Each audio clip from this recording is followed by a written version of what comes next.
What do you want the candidates to be discussing as they compete for votes this year? This is 508, a show about Worcester. It's November the 9th, 2018. I am Mike Benedetti. This is Brendan Melican. What's up, brother? And our guest today is Nikki Erskine, Marketing and Logistics Director for Start on the Street. Thanks for doing Start on the Street. Hey, you're welcome. How many years have you been doing this? I just had my 12th year doing Start on the Street. How's that been? It's been a lot of fun. The festival's constantly changing since Yes. in the last 12 years and then in the last 16 that we've been doing it overall. Each year it gets we get another dimension that we add to it, and I somehow managed to get myself more and more involved. This year I became director, taking over logistics for both festivals. For both festivals. So, yeah. Right. So we have Start on the Street, which now happens like late summer. The third Sunday in September. Third Sunday in September. And we have Start at the Station coming up in beginning of December. Mm-hmm. Is that right? Yeah. For people who haven't been there, what are they going to see if they go down to Union Station for that event? So first of all, Union Station is just a beautiful historic building. We have 130 local artists and crafters who take up the entire space from the Grand Hall into the Rotunda and the Concourse. Mm-hmm. And there's a wide variety of what these artists will bring to the table. There's paintings and pet wares, woodwork, hand-knit items, ornaments. It's just a great opportunity to get a start on your holiday shopping if you're into that sort of thing. And everybody's mostly local, right? I mean, for the most part, coming in as vendors. Yeah. And what are people going to see this year that they wouldn't have seen last year? Or when you were talking about there being new dimensions coming onto these events, what's our new dimension this year? Potentially the Paris Cinema sign. Ooh. Potentially the State Cannabis Control Commission. Yeah. No, I mean, but I'm serious. Is literally the Paris Cinema sign going to be there this year? Do you not read newspapers, Michael Benedetti? I don't read. Tell me about this. Well, no. Gus Giordano is moving most of Maxwell Silverman's down to Union Station, and in one of the articles that I read about it, he was asked what was coming with him, because a lot of people were oddly concerned about all of the fake plants that have been in there since the 70s, and like trees and flora that. So yeah, he confirmed that all the fake plants will be going down, but also that he's looking for. He's the one that won. You and I were there when he won the auction. I might have been the guy who drove the price through the roof. You and I were there when you lost the auction to him for the Paris Cinema sign. Is this a real? May have intentionally lost the sign, but managed to drive the price way above what I think anyone was willing to pay for it. Yes, it was an expensive. But so it's been mothballed, and but he said he's going to bring it out and hang it somewhere down Union Station. Are you guys connected with this at all? Are you guys aware of this angle? I wasn't aware of it, but cool. We do know that Maxwell Silverman's is one of the businesses looking at taking over that side space, which has been vacant for a couple of years, across from Luciano's. Okay. We're not sure who's going to be taking it at this point, but we do know that it will be vacant as of December 2nd when Start at the Station happens. So we will again be able to use that empty space to host music, food, and a couple other things. So we might have to wait till Start at the Station 2019 before we get a glimpse of the Paris Cinema sign. I'm not ready to start thinking about Start 19. Okay.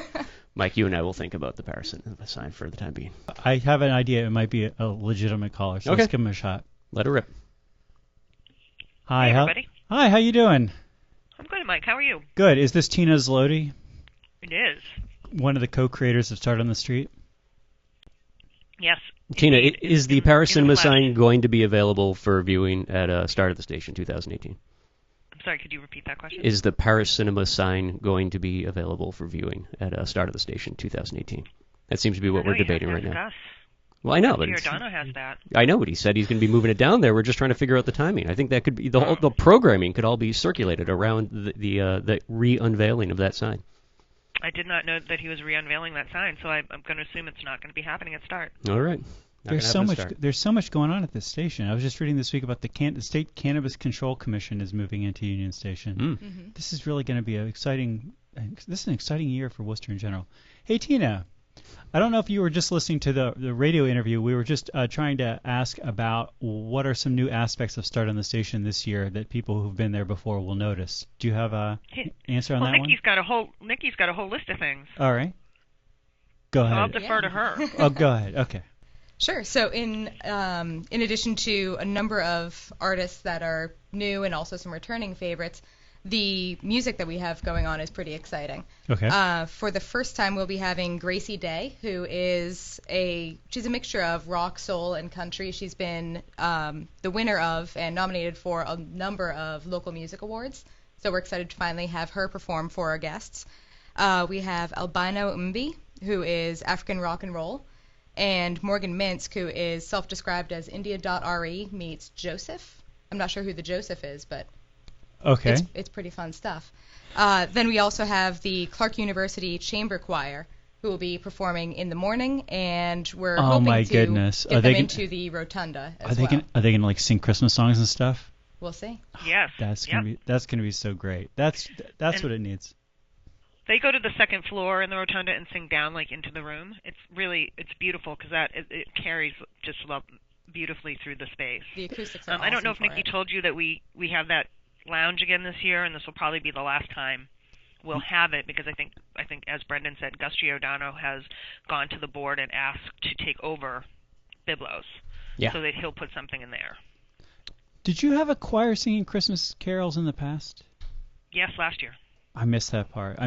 This is just making me think about like all the potential, like just super Christmassy stuff that you guys could have. Do you ever have Santa Claus? Wait, we wouldn't do anything like that. That would just be too sort of religiously Stupid. themed, or just wait. I don't know. No, we would not do that. Too Christmas specific.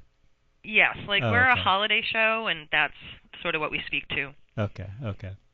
What else do we need to know about Start at the Station this year? So the event runs from 9 a.m. until 5 p.m. on Sunday, December 2nd. From 11 to 5, it is free entry for the public, but we do offer from 9 to 11 an early preview, which for $10 you get shopping without the crowds, first dibs on all of the various works that are made, and a coffee. And Tina, are we doing a tote bag as well? We are doing a tote bag, a lime green and pink tote, so that you can carry your goods around with you. I think the thing that I really wanted to focus on, it's our standard beautiful gift show that we love doing. I think more than anything, we're most excited that we have that room for a second year, which we didn't think we were going to have. We really thought last year was going to just be a one-off. So we're going to try to maybe get a demonstrator to do that. We're going to get some food in there that'll be interesting. So I think that's we're excited about being able to make start at the station more of a start event as opposed to just being sort of a gift event. Okay. Because it allows us to be more creative. Yeah. Because if you think about Start at the Station, it's a legit it's a gift show, and it's a great gift show, and it's a handmade gift show, and people talk to each other and meet up and hang out and go into the bar over there for a drink, that sort of thing. But it's not a performance piece. It doesn't really have a lot of spectacular happenings.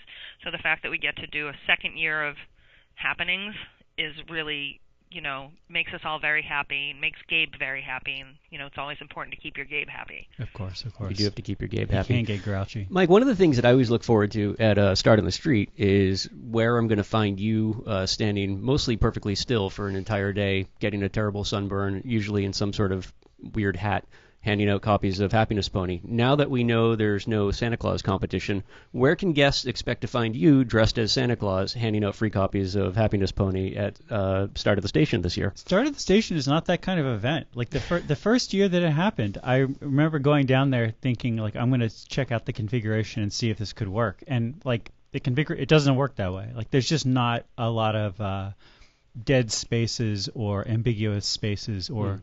as a professor might call it, liminal spaces that start on the station, which is where that kind of thing would happen. Tina's talking about how it's, a great gift show, but really focused on being a gift show for the most part.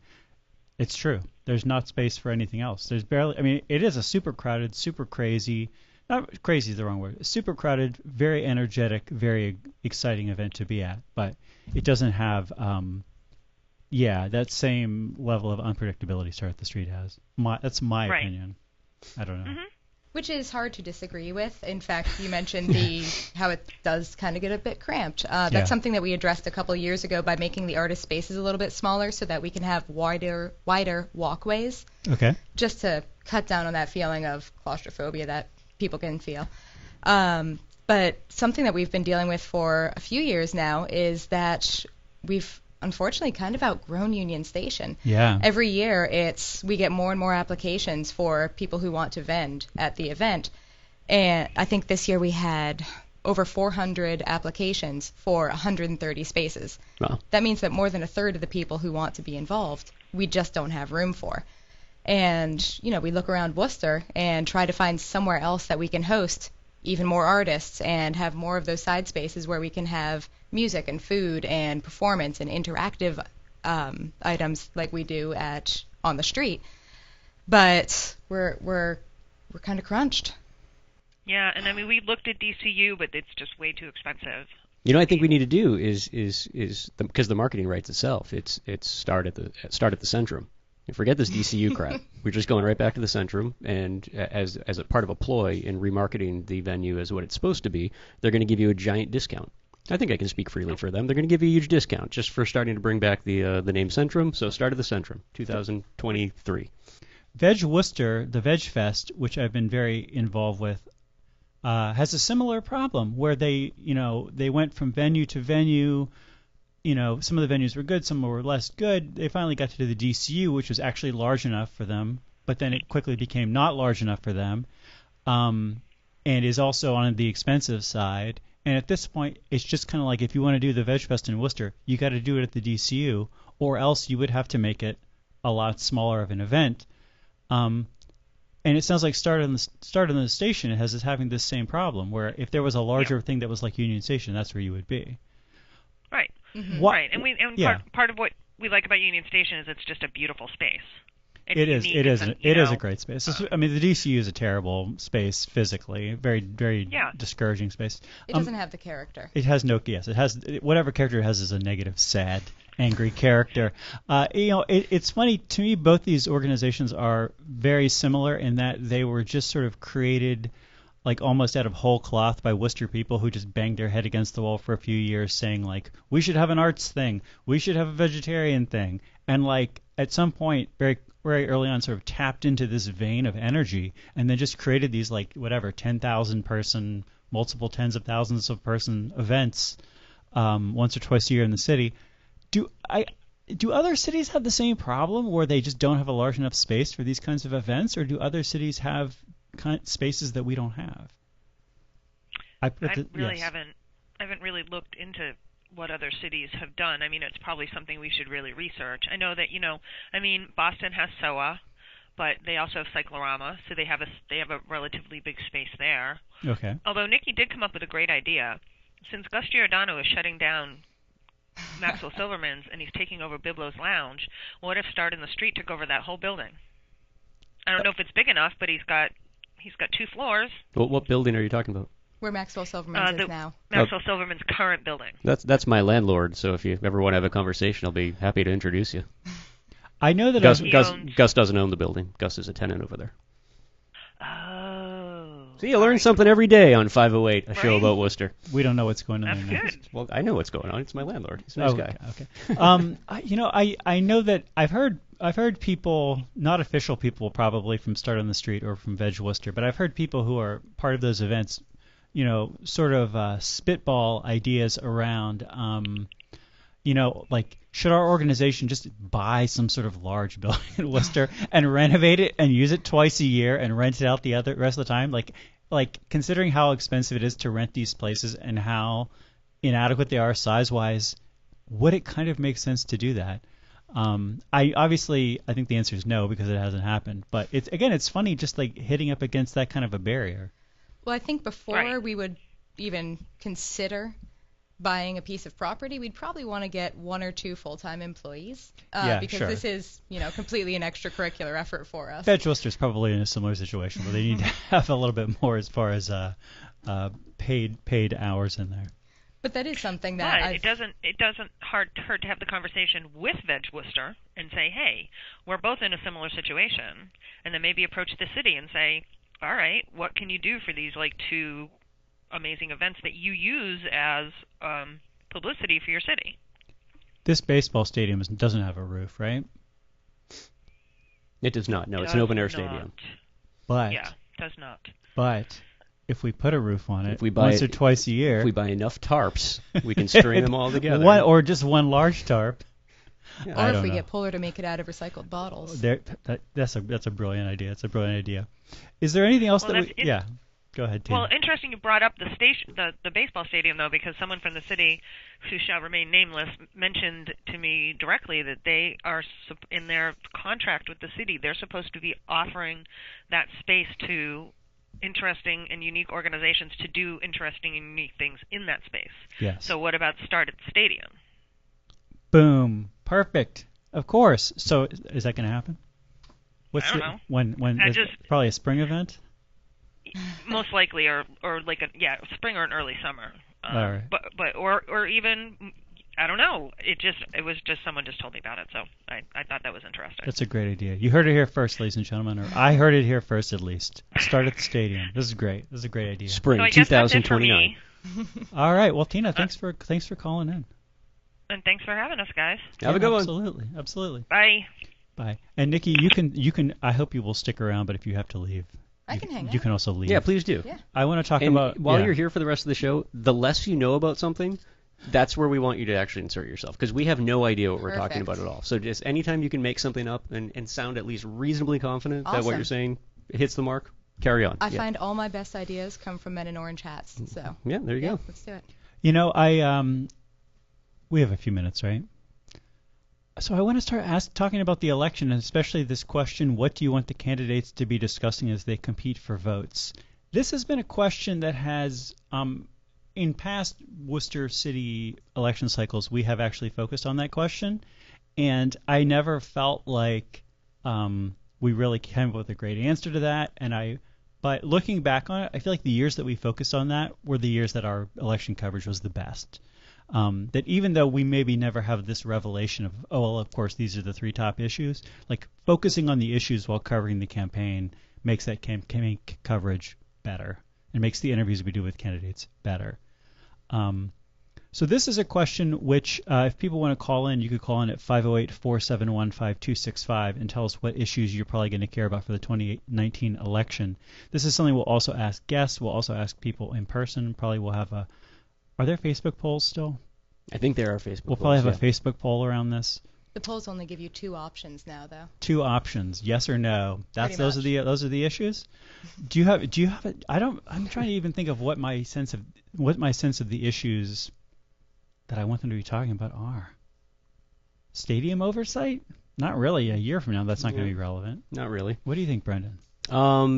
Locally, to be honest with you, I think the speed at which the city. So we're going to start seeing rollout of the state's recreational program for marijuana within the next week or so. Leicester, Cultivate up in Leicester is likely to be the first in the Commonwealth to go online from. They're already providing medical. We'll be going online for recreational, as well as one out in Northampton, and then I think there's one on the North Shore as well too. But like Worcester still, and I know they're working hard on it, still kind of slow in terms of getting out the gate for a recreational marijuana program. And I'll honestly, just because of the revenue involved, think it's probably the biggest yet least observed local issue in front of us right now. And is this something which the city council has a lot of ability to move things on, or it's just they have a lot of ability to move things in the context of providing oversight for the city manager's office and being his boss, and it's 100% in the manager's purview to be ensuring that those licenses are moving forward as fast as humanly possible. Just as a reminder, like as of this week, we're now 2 years into recreational marijuana being fully legal in the Commonwealth of Massachusetts, and we still do not have a single licensed recreational dispensary open in the Commonwealth. Places like Colorado had them within about 8 hours of polls closing. I'm writing down here weed. Weed, that's number one, weed. And that's an easy yes or no question. So you can put that one out on Facebook, and we're golden. That's it. And I have to say, I feel like this one news item which is related to this is such a mind blower to me. Maybe people who paid more attention to the news knew this was coming. Yeah. That it's Union Station space to be renovated for Cannabis Control Commission headquarters. This is Nick Tsopoulos in the Telegram and Gazette. That the Worcester Redevelopment Authority is going to do some renovations to Union Station so that the State Weed Agency office, which is currently at a temporary space in Boston, will be opening up for Worcester for a 10-year lease, up to 50 employees. It's fantastic news. I have to say, I feel like one of the huge changes, Brendan, is that we will now have like an emblem for legal marijuana in Worcester, which will be the Twin Towers of Union Station, right? Yeah, I'm serious. Yeah, like that will be like the illustration to be like the symbol of legal weed. The in weed building. That's the weed building Union right there. Station. It all happens inside Union Station. I don't think people ever had that as an idea that like as part of our rebranding of Union Station, reconstructing, like we would like it to be an emblem of weed. But it's actually like a really, really big deal that's happening, right? So it's most state agencies, especially quasi-state agencies, usually have in their CMR the distance from the state house that they actually have to be cited for leasing.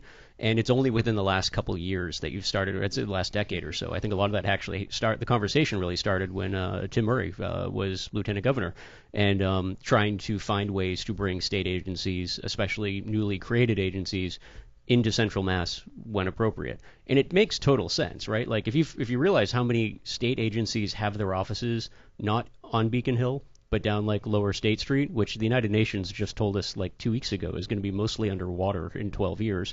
It doesn't make any sense to be paying tons of dollars for real estate around the seaport area when you're going to lose that whole lease to a giant tidal flood any minute now. You should probably come to the city that is known for all of its hills, where you don't even need a snorkel when you go to work in Worcester. So people, we've been. Is that the new city motto? You don't need Worcester, a snorkel here. You don't need a snorkel. No snorkel necessary. Worcester, completely above sea level. Yeah. I mean, this is something people have joked about for a long time, right? Which is that like rising sea levels may mean that like we have to move the state of the center of power in Massachusetts. I like that you framed it that way, because I actually started talking about this probably 8 years ago, and I think with you about the idea that I wanted to start planting the seed in people's heads. This is it. This is just like our taking over Holden is beginning with our taking over the Holden Housing Authority. We've even lost sight of where this rumor. This is our Ebogaine moment, right? Like we've lost sight of where this rumor originated from. This is the first step in the government of the Commonwealth recentering itself on Worcester. And it does sound silly, but like it makes a lot of sense, especially as real estate value continues to go through the roof and leases get more and more competitive in Boston. We are extremely central, obviously. That's why they refer to us as central. It will be easy to commute to this place because it will be in a train station. We've got two big things going for us now. Easy to get to, always above water. What more do you need in good real estate? This is a great idea. Nikki, do you have anything? At the top of your mind about issues for the 2019 elections in Worcester? For Worcester specifically, I'm interested in public transportation well as gentrification. With everything that's been going on in the city over the last decade or so, how is that going to be stemmed so that the things that make the city great, the artists, the musicians, how do we keep them here? Keep them from having to leave and go to another town? That question of gentrification is a really good one, too, because I feel like it's one that I don't think we've really ever discussed this with candidates on this show, have we? No. Like, it's just something the last couple of years that it's Councilor Rivera, I think we have a little bit. Oh, but the last time she was on, but not like during an election. Nope. Like 4 years ago or 6 years ago or whatever. And it was really mostly in the context of her being the only person who's discussed it anywhere on the council. In their life. Yeah. Yeah. Like, I think it's just so funny that this is suddenly, I mean, it's just like oversight on the new baseball stadium, right? That's something which 5 years ago you would have just been like, that doesn't even make any sense. What are you talking about? Gentrification. What are you talking about in Worcester? It's not going to happen. No, but that's the thing is, like, regardless of what your thoughts are on issues like gentrification, right? And even amongst professionals who study nothing but gentrification, there's very little agreement as to what the word even means and what it looks like and how it happens. We actually have some time in this city before we lose the ability to retain, as you said, the artists, the creatives, the energy small that actually businesses. makes the city work, especially small businesses. And but with so much changing in the city in regards to earnings, that we're moving towards a $15 minimum wage, you can see a lot of our small businesses strapped for cash, both by the increased cost of rent as well as the increased cost of labor. Yeah. Hold that thought. This is 508, Worcester's Libertarian Voice. We'll be back with more. Do you want to do this is the water and this is the well? Do you want to say this is the water and this is the well this week? You don't want to do it? All right. I'll do this is the water right now. This is the water and this is the well. Drink full and descend. The horse is the white of the eye and dark within. This is the water and this is the well. Drink full and descend. The horse is the white of the eye and dark within. And this is Nikki Erskine, and this is Mike Benedetti, and this is Brendan Malikan on 508, a show about Worcester.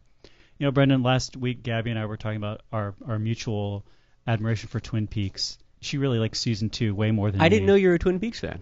So while I'm sitting here over on this side of the camera suffering while he reads it every day, you're over there giddy and enjoying the whole thing. Why don't you come over here and I'll go run the board? I'm really hoping that one of these weeks you're going to do This Is the Water. Because I like doing it, but I mean, you liked season 2 more than me, so I feel like you could be an even more appropriate person to do that. We were talking a little bit off air. I mean, that's where I think the housing side in particular is where the gentrification talk to me is fascinating, right? Because like you mentioned the luxury apartments downtown, the price point would put it about double what I think the average mortgage value or mortgage cost is in Worcester right now. But the people who are living in them are more similar to folks that are college-educated professionals who are coming in from the eastern part of the state and view it as like an overwhelming deal. And but those two realities can't really coexist in an area that is basically 32 miles apart, right? Like you've got people who view that as the best bargain in the world, and then on the Worcester side view it as like how can anyone afford to live here? I've approached it from the perspective that it's more indicative of the fact that Worcester folks have been lied to for generations that we're doing just fine when our earnings potential is near rock bottom compared to places like Boston or whatnot. The second largest city in New England shouldn't have median and average individual and household incomes as low as we do. And a lot of that is a generational problem. For me, just as like a lifer that listened to fathers and grandfathers talk for years about like, oh, don't just hold on, the factories will be back any minute now, and all those great jobs are going to come with them, right? Like we were lied to, and that's like where I think that conversation from a local perspective needs to start, is actually getting a handle on what our expectations are for living in a city, as well as where those expectations move forward, because that's an unfortunate reality of not just gentrification on a local level, but changes in society overall, that like you can be dead set that this is my way of life and it's not changing, and then watch the entire world pass you by, and your time very quickly moves to that of the irrelevant. And that's my biggest fear now, is that we become unintentionally irrelevant because of our a local unwillingness to actually move forward. Any other obvious issues? No. I mean, I feel like that's a good start right there. Can we do gentrification as a yes and no question on Facebook? I've gone on record as saying yes. You're pro gentrification. Just to be honest. Yeah. I mean, I feel like we need to mitigate. I feel like we definitely need to mitigate the many negative impacts of gentrification. But I just feel like gentrification is the opposite of gentrification is the city falling apart. Yeah, I don't know. That's my again. Choice. I guess you summed up very quickly. My fear is that things just go sideways. Yeah. I know that's not everybody's opinion. Do either of you have any insight on this past election, the past local election that happened on Tuesday? We didn't have a local election on Tuesday. Whatever we had on Tuesday, we had some local elections. We had like some. Facebook actually sent me a special pop-up where it was like, you have new elected officials. Click here to learn about them. Yeah. And I thought to myself, I'm pretty sure I don't. Yeah, I'm pretty sure that all of the incumbents won in the district where I live. And I clicked on it, and apparently, Brendan, according to Facebook, I now have a senator named Elizabeth Warren, who I should learn something about. I think that maybe you're now friends on Facebook. I mean, I guess her going from being like doing a partial term of being a senator to going through, or she was elected in a special election previously. No, I thought it was 2012. So she's been. So actually, Facebook is just crazy. Yeah. Okay. Facebook is just crazy. Anyway, 2012, and I only remember that because that was when we legalized medical marijuana. It's pretty much all of my election calendars in my head are revolve around weed. Sure, I appreciate that. I'm running out of things to base the calendar on now, so now I'm just looking forward to when we start moving in on hallucinogens for therapeutic uses. I feel like there were two races locally, which I think I really only followed through the media, which were interesting to me because I thought they maybe would have been closer or maybe would have gone the other way because of a lot of negative aspects of one of the candidates in these races. And one of them, I think, would have been the district attorney race, where Joe Early, I guess he's denied some of this, but probably pulled some strings to have the arrest report of a friend of his daughter changed in some small ways such as to be less embarrassing to them. And, people were not happy about having to change this, and that, this sort of reads as a piece of corruption to people. He won. He did fine. He did fine. People weren't so worried about that. I actually voted for him, and I think, I don't know him very well. I know him very slightly. And I think it was just my sense of looking at that and thinking, like, I feel like if you didn't really know Joe Early, I would totally understand somebody looking at that piece of information and saying, this is corruption, this is not okay. But to me, feeling like knowing him a little bit, I was like, all right, I feel like I would interpret that differently as being like, he would like to do this for everybody. If he knew everybody's family situation better, he would be redacting, or he would be getting people to redact arrest reports left and right. He just doesn't know enough people whose daughters are being arrested. Do you want me to tell you my theory on Joe Early? What's your theory on Joe Early? So I've known Joe for a long time. Yeah. I like the guy. I don't spend a lot of time in the courthouse. I guess that's a good thing. So, from a professional perspective or a political perspective, I don't really have much to work with. Yes. But I'm going to guess that there's a lot of people just like me who grew up in Worcester who still have the copy of the Constitution that his dad gave them the first time they went down to visit his office when he was a congressman. Yes. Like, there's still something to be said on a local level for name recognition. And what was his challenger's name, Mike? Some other guy. Yeah, so Rick Rubin, Def Jam co-founder. Yeah, the Beastie Boys were up as challengers this year, and it was no, but I mean that's my point, right? Like if you don't have the name recognition where you can get somebody who actually does pay attention to politics pretty closely, even if it takes a particular reminder from Facebook every now and again, you're not going to make any headway, especially when the other name involved is Early. Well, there's like 6 Early families in Worcester. All of them are pretty popular, like well-known big families too. So I think Joe could very much at this point, he could fall into like Trump mode and come out and say, you know what, I could shoot a man in Midtown Manhattan. As long as you don't change my last name, I could get elected. Yeah, that's cool. There was a great Telegram and Gazette article, which had a great lead, a great opening at least. It was interviewing Annie from Annie's Clark Brunch. Yeah. And she, I guess, was wearing a Joe Early shirt, and the opening quote was her saying, "I want you to know this is the only Democrat I'm voting for." But that, like, Joe Early, he's a regular Joe. And I remember thinking, A, he's a regular Joe whose dad is a congressman, was a congressman, okay. But that B, Annie's Clark Brunch used to, I think, have this policy that if you came in there and asked if you could put up your campaign sign, you could put up your campaign sign. So there would be a Connie Lukes for mayor, there would be a Rick Rushton for mayor, there would be a this person, there would be their opponent. It would be whoever wants to put their sign, they're down with it. And this year I think it was only Joe Early's sign in the window of that store. The other election that really got me was this David LeBoeuf versus some other guy election, where the other guy, did some things with campaign flyers that would have seemed unethical or seemed maybe possibly like violating campaign laws in some ways. And David LeBoeuf won the election, but that was another situation where I feel like not knowing the guy and looking at these flyers and reading about these flyers, all I can think of is like, this guy's a scumbag. This guy doesn't care about this. Everything's, this guy doesn't care about the means, only the ends. But I'm sure if you know him, you would be like, you know what? He's over enthusiastic. He's into the job. Like, he really wants to win. Like, politics is dirty. Like, come on. How can you read this as being that this guy's a dirtbag? I think it was, we used to spend a lot of time judging candidates not on their character, but on the quality of their lawn signs. Yes. And I think that's kind of the story of that election, right? Is like those flyers could have actually been effective in a really disastrous, ugly sort of way if the person making them knew how to use Photoshop. Yes. Like if they had a graphic designer come in and actually put some time, like stick to the basic rules about how many fonts you should use on one piece of paper, just aspect ratio, just placement of photographs versus text. I mean, like basic rules.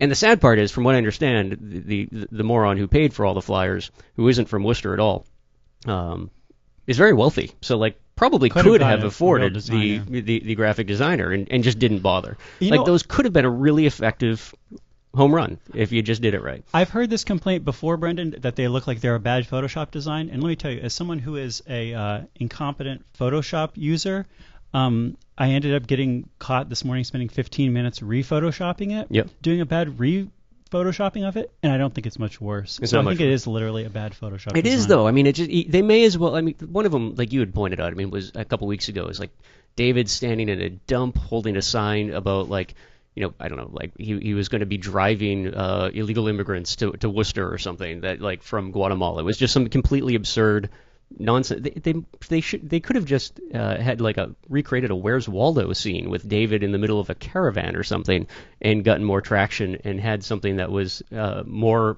realistic. They were just awful across the board, and they got nothing accomplished either. Really, that whole campaign, if anything else, was just an embarrassment on a local level as to how a public employee can skirt around long-standing rules when it comes to using your standing as a public employee.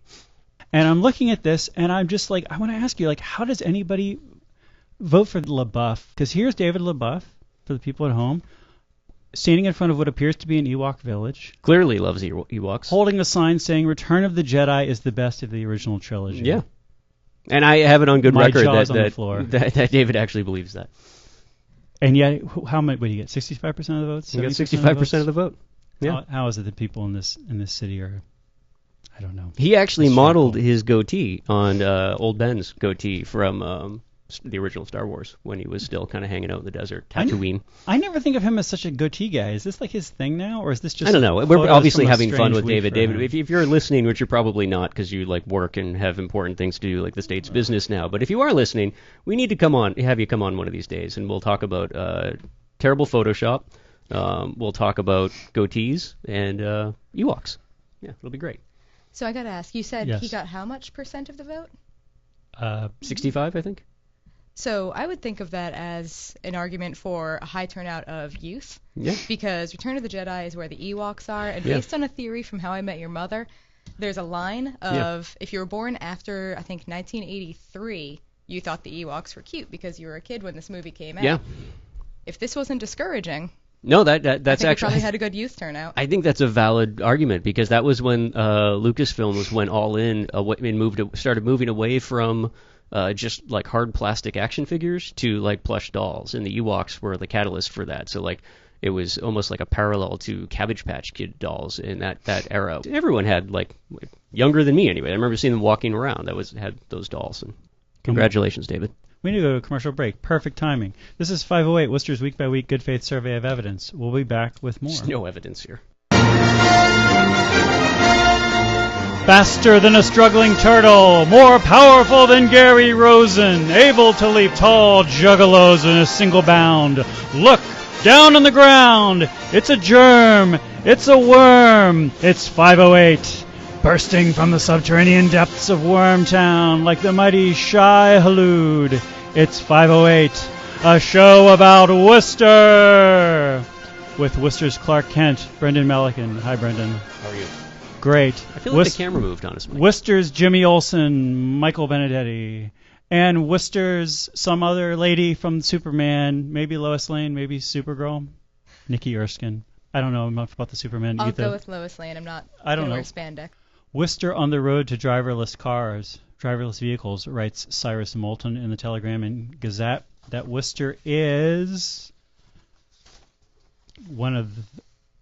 has signed a memorandum of understanding with the state that would make Worcester one of more than a dozen communities where companies can test self-driving cars. Do you know what my favorite part of this story was? What is that? It's also the favorite part of the report itself that came from the Research Bureau. And I feel like this might be the first time we've seen a weakness in our good friend Timothy McGarthy over at the Research Bureau, where like I feel like they fell into a little bit of a trap here because they're talking about the future of self-driving cars. And part of there's a quote in here as well too, which I'm not going to look for an exact quote, so I'll paraphrase and probably get it wrong. We're talking about how there's sort of a resistance in the consumer market towards self-driving cars. Like the overwhelming majority of Americans say, I don't want anything to do with that. Like not for me. I'm not going to trust them self-driving cars. It misses the point entirely, right? Because if you go back to around anywhere between 1998 and probably right up until about 15 minutes before the original iPhone launched, the majority of Americans said they didn't want cell phones. You go back to the early to mid 90s, I mean, you can actually hop on YouTube and you can find clips of Bryant Gumbel hosting the Today Show saying this whole internet thing's never going to catch on, right? Like, Americans, and especially American consumers, are terrible predictors of the things that they're going to want in the future. Which is why there's so many marketing concepts around, like keeping up with the Joneses and whatnot. Like, we know all it takes is one influencer in a community to actually get into something, and then suddenly the hordes of masses are going to show up looking for that same thing. And I feel like too much of this is predicated on the idea that this is something down the road. Anyone who has a Tesla is already driving a self-driving car, right? Their latest firmware update, I mean, we think we joked about this a while back. I mean, the state police have already put out, making a mockery of like the guy driving down, the reports they get on the Mass Pike of the guy driving his Tesla with both feet out the window while playing the guitar, and like panic motorists are calling in and whatnot. Like, this isn't like a future nonsense, Star Trek sort of thing we're talking about. We're talking about something that happened 6 months ago. So I want to ask you, as somebody who's read more than one news story about this, and so maybe understands better than me. So, are self-driving cars currently illegal? No. In Massachusetts? Fully automated self-driving cars are like. What does that mean? It means that the federal government still says you can't have a car that doesn't have a passenger, like somebody who can take control of the wheel, right? So we're talking about no steering wheel cars. Well, yeah. Well, arguably you're not going to see Johnny Cab from Logan? No, what was the? Well, it doesn't matter. It was a science fiction movie, but yeah. So most of the vehicles that are out there still have an engineer who's in the car, whether it has a steering wheel or not, who can take emergency control of the vehicle. But that's something that is kind of irrelevant right now because when we're talking about self-driving vehicles or driverless vehicles for that matter, if you own a Tesla, other than the red lights, so like say once you get on the highway, you don't need to be touching the steering wheel. Like, if you have a Tesla and you're commuting from Springfield to Boston every day, you can take a nap. You can pull out your laptop and get some. You can play. I mean, I've watched two guys, engineers in the Bay Area, play Jenga for their entire commute into work on the highway, and not have to look up once, right? Like, that's today. That's not like a future thing. Sure, but have they driven on 290 lately? Well, so that's the beautiful thing is, like, especially at least with the Tesla side, is that the only thing they haven't figured out is pedestrians. That part kind of stinks. And then red lights. If you're the first car at a red light, the car can't figure out the change in lights for whatever reason. And that's more of a sensor problem and probably something that's figured out easily with upgrades in the infrastructure. That's weird. I didn't know about that. But I think what a lot of what this is driven towards is more the commercial side of things, right? So like Ubers or Lyfts that might not have a driver, just comes and picks you up and takes you your way. Yeah. And more importantly, because it's such a huge sector, and I think this is where it gets complicated fast, is on the trucking side and in the transportation side. And I mean, that's an area where what we need to do is we need to bring somebody in from one of the unions, like the Teamsters or something, to talk about their views on where this is headed, because that's the real impact long term, right? Like, on the consumer market, like, we're talking about being able to take a nap while you're commuting to work or getting some extra work done or whatever it is you do, maybe getting dressed. When it comes to the employment and the economic side, we're talking about, I think last time I looked, it was like 35,000 individuals who work as like long-haul truckers. Yeah. And the last time I read an actual report on the study, they estimated that 90% of the cost of operating a truck or a cab was the person in the driver's seat. Yeah. And I mean, in Vegas now, Vegas has gone like down the rabbit hole when it comes to driverless vehicles, not just self-driving. And that is... They already, I can't remember if it was Freightliner or Volvo. One of the two, I believe, has gone, like, there's no cab anymore. Their 18-wheelers are just like... Like in the movie Logan. Like, it's just like a funny little aerodynamic pod that basically the container will hook onto and provides the aerodynamic lift, like, to go up over the hood. But there's not like a window, there's no dashboard, it's just an engine. It's amazing, and that's where this stuff, I think, it gets really, really important. But I got the sense from reading some of the report, a lot of the hang-up is on people not trusting. But the real impact side is on things that consumers will never see. It's more the behind-the-scenes stuff that I think is both going to change our economic reality very, very quickly when you're talking about the wide swaths of the population that could be facing replacement or displacement in their respective industries, as well as huge changes for infrastructure too. Like, I mean, what happens when shipping containers are only moving at night when there's no density on the highways and whatnot? Yes. What happens? I mean, I was encouraged that this article and the Research Bureau report both talk about like what happens whenever cars are no longer parking. That they're just driving around all the time. Yeah. That like if you own a cab or you own a car for a delivery service or whatever, it's just driving around slowly, like waiting for somebody to click their button to say like, hey, hail this cab.